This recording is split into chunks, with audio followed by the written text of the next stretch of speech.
তোমাকে সংসারের প্রয়োজনটা কেন জানো? শুধুমাত্র কাজ করার জন্য। হ্যাঁ, ঠিক তাই। একটা মেয়ে বিয়ে হয়ে আসার পর তাকে শুধু কাজের জন্যই ব্যবহার করা হয়, আর কিচ্ছু নয়। তার মনের কথা, তার চিন্তা ভাবনা কেউ এটা জিজ্ঞাসাই করে না। যেমন আমি দেখো, আমাকে শুধু কাজ করার জন্যই ব্যবহার করা হয়, কিন্তু আমার কোনো মতামত কিচ্ছু আমার জিজ্ঞাসা করার কেউ প্রয়োজনই মনে করে না। কারণ জানো কেন না? আমরা কোনো ইনকামই করতে পারি না, আমরা টাকা দিতে পারি না। তার জন্য আমাদের কথার কোনো প্রয়োজনই নেই, ভ্যালু নেই। তুমি যেদিন ইনকাম করতে পারবে, তুমি যেদিন সংসারে টাকা দিতে পারবে, সেদিন দেখবে তোমার কথা সবাই শুনবে। যেমন ধরো, আজকের এই বাড়িতে কাজ হচ্ছে ছাদে। আমি বললাম যে আমাদের পাশের বাড়ি আছে, মানে একদম মাঝখানে 2 হাত ডিফারেন্স পাশে বাড়ি। তাদের বাড়ির জানলা আমাদের বাড়ির জানলা পুরো সামনাসামনি, নিচে যে রুমগুলো আছে না, পুরো ওই রকম। তাই আমি স্বামীকে, শ্বশুর শাশুড়িকে সবাই বললাম যে ছাদে যে জানলা দরজাগুলো হবে না, যেন সোজাসুজি না যেন হয়, একটু মানে বেঁকে করলে তাহলে ভালো হয়, তাহলে জানলা খুললে মুখোমুখি হব না। আমাকে কি বলে দিল জানো? যে তুমি ঘরের বউর মতো থাকো, তোমাকে অত নাক গলাতে হবে না। তাহলে তুমি ভাবো যে তোমার কতটা কষ্ট লাগবে। আমার তো সত্যি কথা বলতে খুবই কষ্ট হচ্ছিল। তারপরে বলে দিল, আদেশ দিয়ে দিল, যাও ছাদে সে পাথরগুলো পড়ে আছে, গুড়িয়ে কারি করবে, যাও। আমি কি করব, বেচারা মন খারাপ করে ছাদে চলে এলাম পাথরগুলো করাতে। তোমরা যেটা প্রথমেই দেখতে পেলে আমাকে, সেই কাজটাই আমি করতে চলে এলাম। আচ্ছা, আমার মতো কি কেউ আছো যে তোমাদের কথা এরকম শোনে না? অভাগিনী মেয়ে কেউ কি আছো?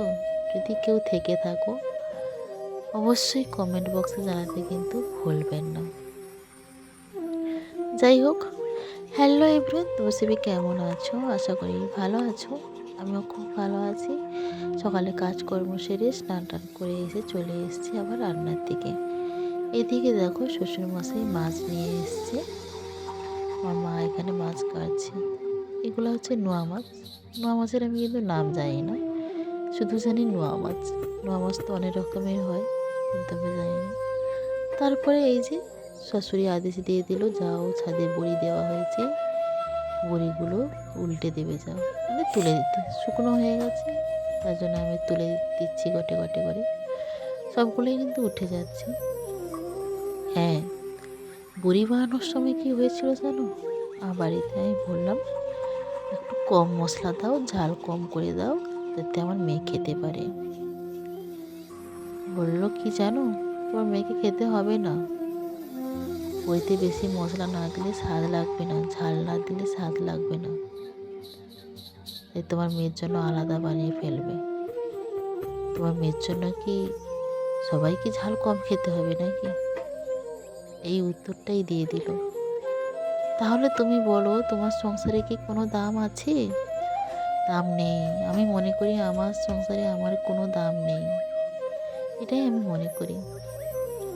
এতটাই মাঝে মধ্যে কষ্ট হয় যে কষ্টটা আমি কাউকে বলতে পারি না। তাই আজকে আমি তোমাদের সাথে শেয়ার করলাম। যদি ভালো লেগে থাকে তাহলে, যদি মনে কষ্ট পাও, একটু আমাকে মনের ভিতরে উৎসাহ দিও। আজকে সন্ধ্যাবেলা না একটু বেগুনি খেতে ইচ্ছে করছিল। তাও আবার কি জানো, বেসনগুলো অনেক দিন ধরে পড়েছিল, তাই ভাবলাম বেসনটা দিয়ে বেগুনি বানাই। বলেছিলাম যে বেসন নিয়ে আসবে, তো যেগুলো আছে সেগুলো দিয়ে বানিয়ে নাও, নিয়ে আসতে পারবো না। এগুলো অনেক দিন হয়ে যাওয়ার জন্য না বেগুনিগুলো ফুলেনি, দেখতে পেয়েছো, পুরো চ্যাপটা চ্যাপটা হয়ে আছে। যাই হোক, কিছুই করার নেই, কারণ আমি ইনকাম করতে পারি না, আমার কাছে পয়সা নেই। যে যেটা বলবে সেটাই আমাকে শুনতে হবে। এটাই আমার দুর্ভাগ্য, এটাই আমার কপাল। আর আজকের রাত্রে মেনু হচ্ছে চিকেন কষা আর হচ্ছে নান পরোটা। আজকের ব্লগটা এতটুকুই। যদি তোমাদের ভালো লেগে থাকে প্লিজ চ্যানেলটা সাবস্ক্রাইব করে পাশে থেকো। দেখা হচ্ছে পরের ব্লগে। আর হ্যাঁ, কারা কোথা থেকে ভিডিওটা দেখছো জানাতে কিন্তু